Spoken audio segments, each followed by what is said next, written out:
حدیث نمبر 2456۔ ایک اور سند سے بھی حضرت ابن ابی اوفی رضی اللہ عنہ سے مروی ہے، فرماتے ہیں ہم ایک سفر میں نبی اکرم صلی اللہ علیہ وسلم کے ہمراہ تھے۔ جب سورج غائب ہوا تو آپ نے ایک شخص سے فرمایا اتر کر ہمارے لیے ستو گھولو۔ اس نے عرض کیا یا رسول اللہ صلی اللہ علیہ وسلم، اگر آپ شام ہونے دیں تو اچھا ہے۔ آپ نے فرمایا اترو اور ہمارے لیے ستو گھولو۔ بس اس نے اتر کر ستو گھولے اور آپ نے نوش فرمائے۔ پھر فرمایا جب تم رات کو اس جانب سے آتا دیکھو، آپ نے مشرق کی طرف اشارہ فرمایا، تو روزہ دار کو روزہ افطار کر لینا چاہیے۔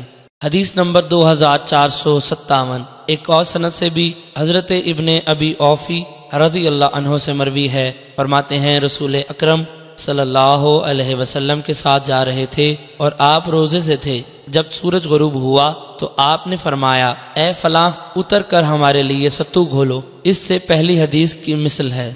حدیث نمبر 2458۔ ایک اور سند سے بھی اس کی مثل مروی ہے، لیکن اس میں ماہ رمضان کا ذکر نہیں اور یہ الفاظ بھی نہیں کہ رات ادھر سے آ جائے۔